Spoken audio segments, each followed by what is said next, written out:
La marque Works a lancé en 2023 les premiers robots tondeuses assistés par intelligence artificielle sans câble périphérique. Avec sa série, l'Android Vision, elle fait donc figure de pionnière dans ce domaine, car la grande majorité des autres marques n'ont commencé qu'un an plus tard.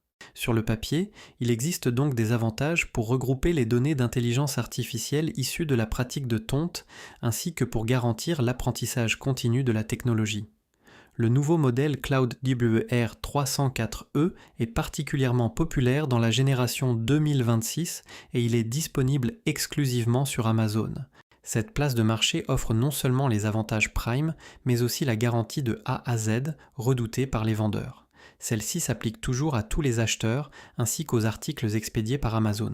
Si l'on n'est pas satisfait, elle permet, même au-delà de la garantie légale de 2 ans sur l'électronique, de faire valoir des problèmes quasiment à tout moment et les décisions sont souvent prises en faveur du client.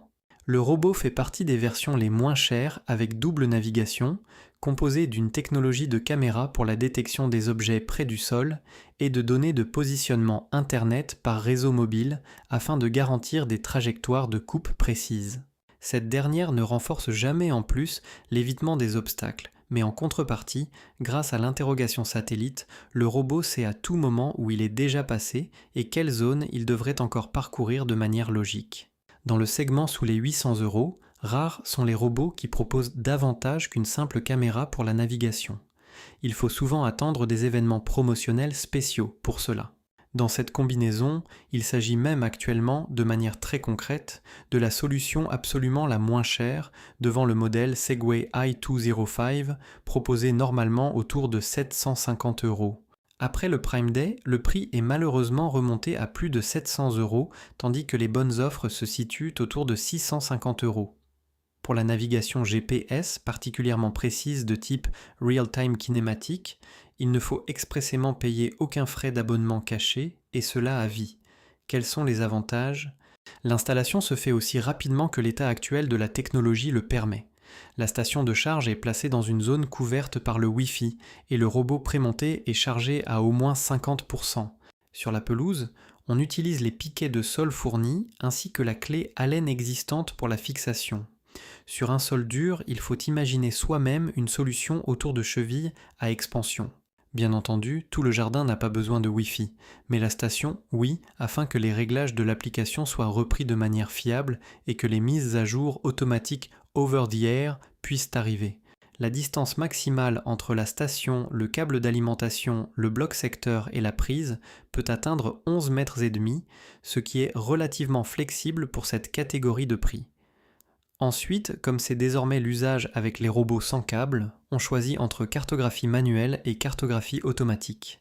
Les limites extérieures doivent être cartographiées une fois chez chaque fabricant, afin de disposer ensuite d'une carte fixe et de pouvoir créer des plannings automatisés. Cela vaut aussi pour les alternatives autour de Drop Mow sur le Yuka Mini, qui jusqu'à présent ne représente toujours qu'une opération unique par charge de batterie. Des cartes d'information guident intuitivement à travers la première configuration, et il suffit en réalité de respecter les consignes habituelles.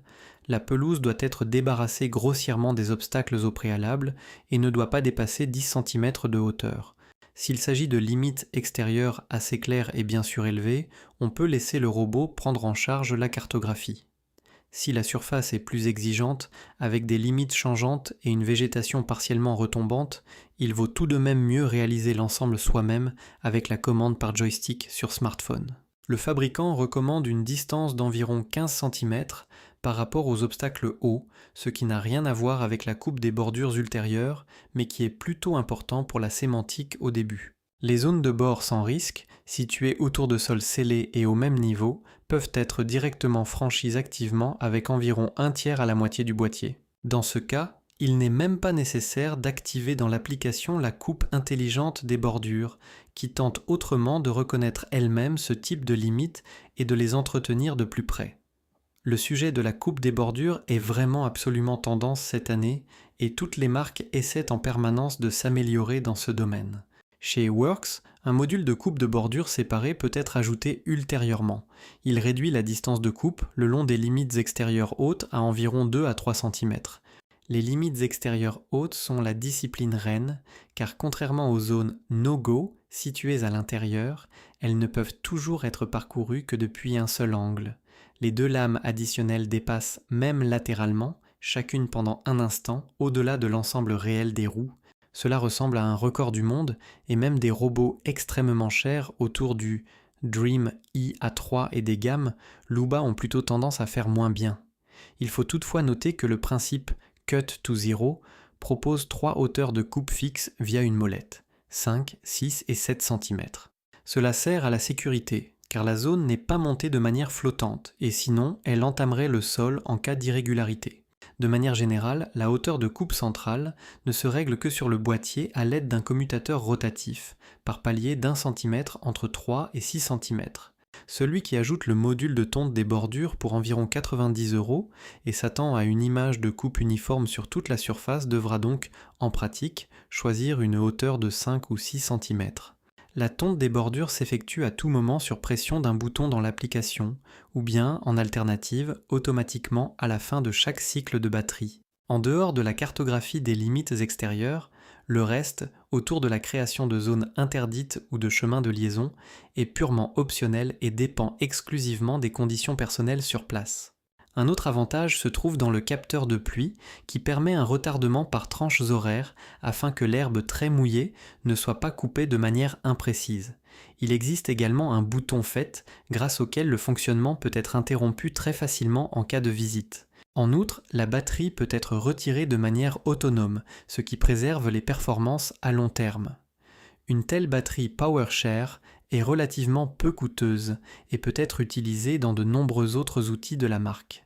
Quels sont les potentiels problèmes ? Comme seule la technologie de caméra sert à l'évitement actif des obstacles, il faut clairement limiter la durée de fonctionnement à la lumière du jour. Il n'y a pas de laser LiDAR capable de détecter les obstacles de manière fiable, même dans le brouillard le plus dense. C'est précisément pour cette raison que le jardin ne devrait pas non plus être trop complexe, avec beaucoup de zones d'ombre. Les obstacles très plats, comme des petites pelles à main posées au sol, ne peuvent pas non plus être détectés aussi précisément qu'avec des lasers LiDAR, dont la sensibilité peut, si on le souhaite, se déclencher dès la hauteur d'un tuyau d'arrosage. Pour les obstacles de hauteur normale, en revanche, il n'y a pas lieu de s'inquiéter. Comme autre inconvénient, on pourrait citer le design plutôt anguleux et quelque peu morcelé, car il retient plus rapidement la saleté.